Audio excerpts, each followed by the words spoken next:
Swinging a high drive into center field. Hits at the wall. It is gone! Costas does it again. It's gone! It's into the bullpen! This game is tied! This game is tied! He swings and rips one to center field. It's high, it's deep, it's back, it's gone! Sale winds, he fires. Swing and a miss, strike three, it's over! The Red Sox have won the World Championship!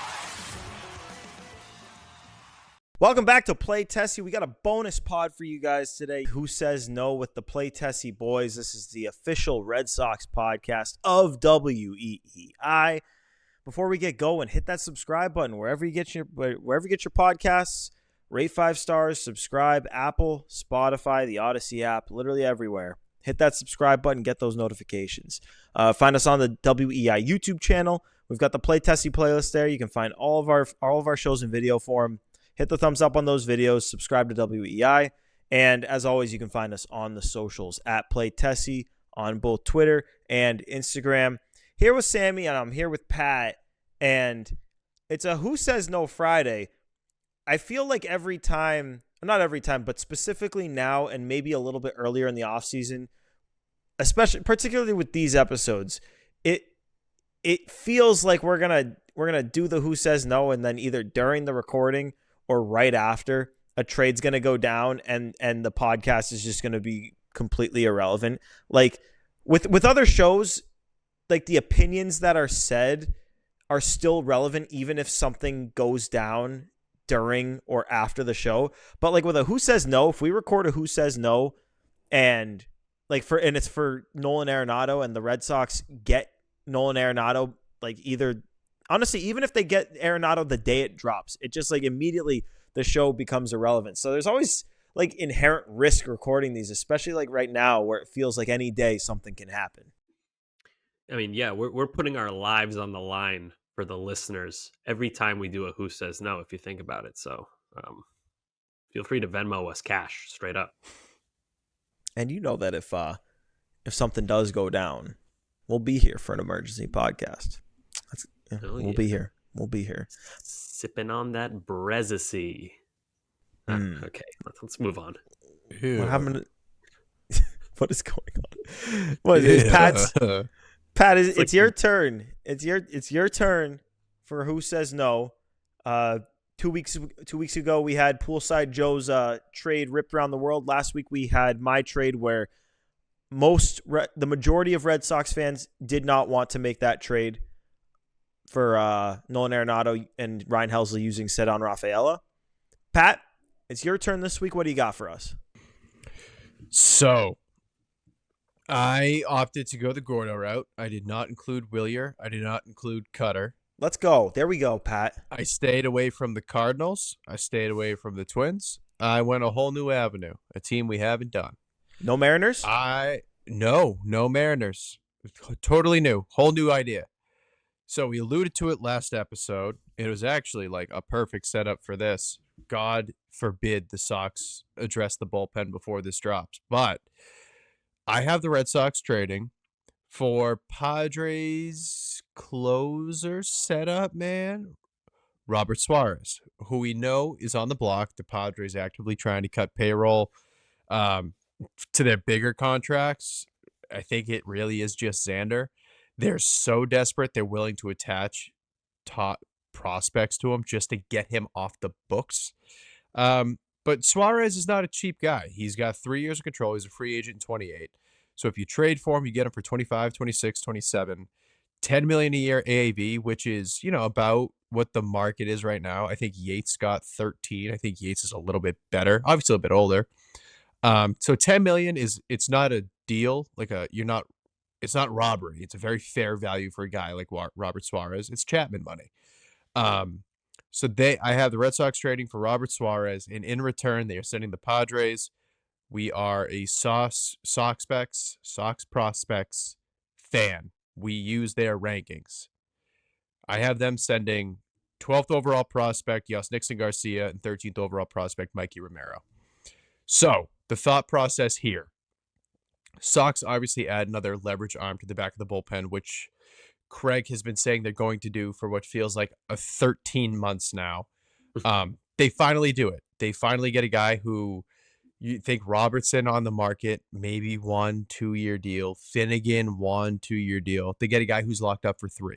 They get a guy who's had some leverage innings. They have a guy with postseason experience. These are all things that I think would go miles and miles and miles for this bullpen, especially with so many question marks, no bona fide closer. You need a couple of guys who can step in there and lock shit down. So I was curious where the Padres farm system stood because, I mean, 2 years ago they had an absolutely loaded farm, and I'm like, some of these guys graduated, obviously, whatever. Dear God, is that farm system bad? So I was like, what happened here? AJ Preller traded literally all of them, every single one of them. So this is the 2023 Padres system. Jackson Merrill, obviously graduated all-star center fielder, future star in the league. Dylan Lesko was their number 2 prospect, traded to Tampa Bay for Jason Adam. They still have Ethan Salas, who is, I think, 18, 19 now, still, top 100 guy. Samuel Zavala, White Sox, number 4 prospect. Number 5 prospect, Robbie Snelling. He's with the Marlins. Number 6 prospect, Adam Mazer. He's with the Marlins. Eguy Rosario graduated. Like that, the cabinet is barren in San Diego. And the Sox, on record, have one of the deeper farms in the league. So we're talking about a 12th and 13th ranked prospect in Yoss Nixon and Mikey, who probably slide into the back 10 of the Padres system pretty comfortably. So they get Suarez off the books. They restock the cabinet a bit. We're talking about guys who might contribute to major league level. The other reason, especially for including Yoss Nixon, Jason Hayward is a starting major league outfielder for the San Diego Padres in the year of our Lord 2025. $1 million deal. Yes. Like their outfield situation after losing Drix and Profar is real bad.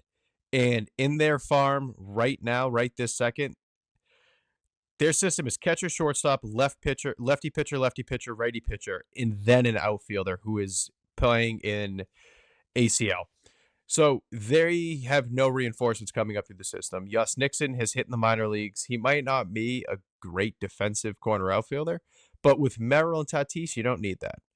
So that's how the Padres look at it. From the Sox perspective, we talked about it last episode. I hate the word logjam because that's not a bad problem to have. But you're talking about a guy in Mikey Romero who plays the same exact position as Marcelo and Campbell if he slides in at second base, and Story, and Yoelin Cespedes, and Franklin Arias. That's an expandable guy. Even if he goes to a corner outfield spot, he's still expandable. And same thing with Yoss Nixon. Outfield and middle infield are the 2 areas of extreme depth throughout the organization. So they offload 2 decent prospects they don't necessarily need. And in return, they get a high leverage arm in return on a fair contract, and they take on all the money. So, who says no? Sam, you want to go first? Yeah. Okay. So first off, Suarez, I love that idea. And I think San Diego would obviously be willing to move him. He makes a lot of money. I think he's definitely not going to be the closer this year. He was last year, but I think Jason Adam, who they traded a lot for, is clearly better in every single way. So I think they'd be open to moving him. I think he's a good fit with the Red Sox. My problem with this is I think you could get Suarez for much less, because if the Padres are cutting costs, that means you, the Boston Red Sox, have the leverage, which means you do not have to pay them full price. If they're really like, we got to get rid of this guy, we got to save money, you're the Red Sox, you're like, okay, like we'll take the money, we'll take the player, but you're not going to get a crazy return. I would see if the Padres would do that move for one of those guys. Now, if they said no, I would really have to think long and hard about it. I don't know if I would do both those guys for Suarez. And that's nothing against Suarez. Like I said, I like the player a lot. I agree with you, Pat. I think it's a very fair number, $10 million this year and then $8 the following 2 years. So I think the Padres say yes. I think the Red Sox say no, but I don't think it's like a crazy no at all. I think they'd probably just say, like, would one of these guys get the deal done? I'd offer, give this a try, Yoss Nixon, instead of Romero. I just feel like, the shortstop I'd prefer to keep him. Plus, he looked really good last year. I think he could be a very good prospect in a year from now. So, again, I think Padres say yes. Red Sox say no. I would definitely try to do that trade for one or the other of those prospects, though. Here's my take on it. Robert, and this comes with the caveat that Robert Suarez is probably my favorite reliever that's available for trade or a free agent that I would want the Red Sox to get. Like, Helsley's better, but I think just for the cost and what the Red Sox need, I would want Robert Suarez. Like, I would really want the Red Sox to trade for him. That said, I'll go even further, Sammy. I don't even think the Sox would need to do one of those guys to get him. And I'll tell you why. Because you can point to the contract that Kenley Jansen just signed. 1 year, $10 million. Let's look at what Kirby Yates signed. 1 year, $13 million. So Robert Suarez, he's basically on a 1 year, $10 million contract. But if he's bad or if he gets hurt, you're going to be on the hook for even more money. Hello, Chester. He's back. Chester's back. Chester's back. Actually, he was there the whole time, but he's leaving. But yeah, it's basically there's like a double poison pill clause in this contract where it's basically if he's good, then he's going to leave you, and it's 1 year, $10 million, which is like, okay, that's basically in essence what Kirby Yates got, who had like a 1.17 ERA, where Suarez had a 2.77. And if he's bad, you're on the hook for a bunch of extra money. So to me, I basically one of the big reasons why I'm so in on Robert Suarez, and Sam, you alluded to it with the Padres being so desperate to dump money. I don't think you're going to need to give up much of anything at all to get that guy. Like, I think like, ooh, I don't even know. Like, 12th, you don't think your 12th best prospect constitutes like a small return? I feel like that's I get what you're saying. Like maybe it could be think even you might as less, well just sign a guy. I think if Robert Suarez took like a 12 to 15 ranked prospect to get, like, the Red Sox would be much better off just signing David Robertson, giving him that $10 million, which is an overpay for David Robertson, in my opinion. Overpay for him. Don't give up the prospects. You get maybe a slight downgrade on the pitcher, but I mean, the password and Mikey Romero are not like small. Like in most systems, those guys are top 10 prospects, and you'd be giving them up for a guy who comes with significant risk because of that contract. So I really want the guy, but I think it'd take like maybe a guy in like the 25-ish range. Okay. A question for you. Let me. Would you trade Luis Guerrero for him? And Luis Guerrero, before you answer, is probably going to be in the Major League bullpen, if not right off the bat this year, then at some point. And he looked good in 2024. Would you do that? I think I would do it if David Robertson came and Kyle Finnegan came off the market. And this is basically what's in front of me. But so I would today you wouldn't do it? Today I wouldn't do it. Today I would sooner pay those guys. I would do it, and here's why. I think relievers are very volatile. Of course, we all know that. But to find a guy like Suarez at that level, that's not easy to do. He's very good. He's a back-end reliever. We can confidently say that. You can find these middle reliever types like Luis Guerrero, not easily, but they come up fairly often. So for a guy like that, I would do it. That said, if you think Luis Guerrero is going to turn into Robert Suarez, then you're like, oh, well, crap, that's is the it thing. Worth it? There you go. It's tough, like, man. And he's got 6 years, and it's like he's on no money, and he has that potential. Like, he throws absolute gas. Would I trade a guy in the lower minors that's in that same, like, because I know Sox prospects brought Luis Guerrero back into their top 30. Would I give a guy who's in, top A-ball, or he's in the top right now, 17th? Okay, yeah, even more so. But like, would I give a guy in the 25-ish range who's in single or double A for him, who maybe has some promise?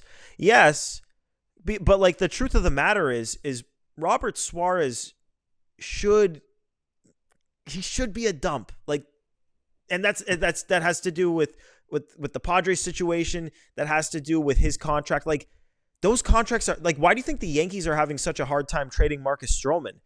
He's got the poison pill thing too, that player option where it's like, okay, here's Marcus Stroman, but guess what? If he gets hurt, you're stuck with him while he rehabs. You're paying him for nothing. But he's also like bad. But I'm just That's saying, like, baseball. you saw it, I'll say, what was it, 3 years ago? Remember when Carlos Rodon was dominating for the Giants and they just couldn't trade him because he had a huge player option for the next year?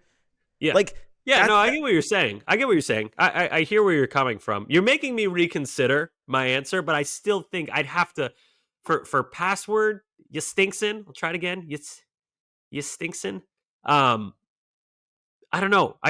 It's so hard for, especially you also have to consider you're the Red Sox. Look at your surplus of outfielders. It's absurd. We're already talking about moving our Gold Glove rookie Wilyer Abreu, who just had a OPS plus well over 100 and one. Like, it played the toughest right field. And we're talking about you got to move him to fit guys in. You have better guys coming up. Like, I don't know, man. I would have to. It would take me a long time to decide if I would move Garcia for him. I'm going to be honest. This is very, very lazy research on my end. I took one quick glance at his contract. I thought it was 2, then an opt-out. 1, and then an opt-out of 2 more years changes it a bit. I actually am on Sammy's side now, knowing what his contract is. I think I would offer Mikey Romero. I think that would be my new refined package for the contract I was recently unaware of. That's the graphic then. So that's the yeah, graphic. that's the graphic. That is the graphic. Again, I'm going to own up to my mistake. I was lazy. There you go, Pat. I took one quick glance. Accountability. I thought we were getting 2, probably 3 years of Robert Suarez. I am offering Mikey Romero. Okay. Mikey Romero for Robert Suarez, straight up. And it's not even an opt out of the 2 years. It's 2 separate. So if he's bad this year, he opts out. But if he's good this year, if he's I don't know bad this year, opts in. Yeah, bad, and then he's good. He can opt out. Yes. Yeah, there we go. I thought it was 2, then an opt out of the 3rd. So hand there up. We go. My bad. Wait. It's I'm looking at his contract now. It's opt out after 2025. So if he's good in 2025, well, I guess it depends how good. Like if he's like good but not great, maybe he sticks around. But if he's like good, like he was in 2024, he's gone. He'll opt out. Why would he not? Especially, there's not many great closers nowadays. I'm pretty comfortable saying that. There's not a ton of them out there. So if he is looked at as a closer, then yeah, I think he'd opt out. But that was good. Credit to Pat for the mid-episode amendment. I think that's a better Who Says No. I don't know if I do Romero. I don't know. I really like Romero. I feel like if he can stay healthy, he's going to be a stud. You Stinksin. Less so. More question marks with him. But do you really want to split up the brothers? It'd be heartbreaking.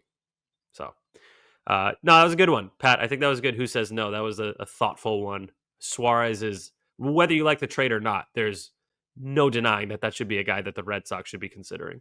Oh yeah, like even though I just gave you all the reasons why I wouldn't even do one of those 2 guys for him, I still and it's in large part because I think he can be had for so little. Why I really like the idea of getting him, but he's still right at the top of my list. But Sammy, if it's Mikey Romero for the password, Mikey Romero for Robert Suarez, who is saying no there? Do you have it as Red Sox say no, Padres say yes? Yeah. Okay. I don't think the Red Sox would trade Romero. I think they'd consider Garcia, but yeah, but for Romero, I think Red Sox say no. I think Padres pretty much take anything that's like a decent return. So I think they would say yes. Yeah, I still have it as Red Sox say no, but I'm also not against dealing Mikey Romero. I'm not I'm not either. It's in this deal, but like if I don't know, if Jason Adam were available, then we can stack some shit up. I know he's a rental, but I don't think he is available. I think they were talking. Jeff Passan talked about how they could trade Robert Suarez and then Jason Adam becomes their closer. So yeah, I mean Jason Adams gotta be the closer regardless. He's so good, that guy. You know who I'd be interested in, just because he's cool. Xander Matt Bogaerts. Waldron. No, that's cool. Waldron. Give me Waldron. Give him number 49. Knuckleballer, an ode to Wake. That'd be so cool. Is there a team that loves trading for disgusting relievers and then immediately letting them walk more than the San Diego Padres? They traded for Barlow. Granted, as I say, Barlow, Hader, Tanner Scott, Jason Adams, sure as shit's walking. Like, Oh my God, yeah, I It's didn't bad realize that. business. It's bad business to trade. And like, they gave look up- look at their Tanner Scott Oh. package. Yeah, they gave up a haul for him and Jason Adam. Hauls. Yeah, Jason Adam too. How's You're right. Matsui doing? Is that Matsui guy good? He has They a. had- I He's think. fine. Call He's me fine. crazy. I think I'm about to rattle off his ERA from last year. If I get it right, I think he had a 3.88 ERA last year. Close, 373. Oh, come on. No. Yeah, he's fine. I think. Are you serious? Yeah, I think. I think I know Lance Berkman's batting average from 2005. I think he hit 291. How do you know Can that? you check? I'm gonna check. I don't know. It's like a core memory. Hold on, Lance Berkman. In 2005, he hit. What'd you say he hit, Sammy? I said 291. 293. Damn it! I was close. He 'Cause I missed know a him and bunch of Jeff- time too. Why him is and that Jeff the year? Bagwell? I don't know, because I think it was because him and Jeff Bagwell were on that team and they had really similar batting averages. And I remember being like, "Oh, look, they were so close." No, not Bagwell, someone else. I can't remember, but yeah, Lance Berkman, 2005, one of my favorite seasons. Shout out Lance. Shout out Lance. Yeah, we all. Isn't it weird how we all have like these weird baseball core memories? Like we remember the most random numbers and statistics and shit like that. Maybe it's just me. You're definitely more on the on because of the jersey numbers. Like no one remembers a jersey number like Sammy. It's the truth. Yeah, it's a stupid skill to have. It is a crazy like no one I've ever met. Sammy's got like two major talents here. It's the T impression and it's remembering jersey numbers. Those are like his two life callings. I swear, it's crazy. Thank you, Gordo. There we go. Anything before we wrap this baby up? Nothing. No, just like I said last episode, Tom Brady's the GOAT. Sorry. Yep. So that's going to do it for this special edition Who Says No. We appreciate you guys tuning in to this one. Remember, hit that subscribe button. Get all those notifications when we drop episodes. Apple, Spotify, rate us 5 stars. Hit the subscribe button. Find us on YouTube on the WEI channel. We got the Play Tessie playlist there. Has all of our episodes in video form. Subscribe to WEI. Hit the thumbs up on all of our videos. We really appreciate it. And as always, we are on the socials, posting videos after every episode. And soon we will be down to Fort Myers in spring training to get content with the players on your very own Boston Red Sox. Ask them questions, post them on our socials for you guys to see and enjoy. So make sure you're following there. For Sammy, for Pat, for Joe producing, it's Gordo here for this bonus pod of Play Tessie. Pat on the Who Says No. Good job, Pat. We'll be back next week. Till then, till next time, this has been Play Tessie. Thanks for tuning in. Peace.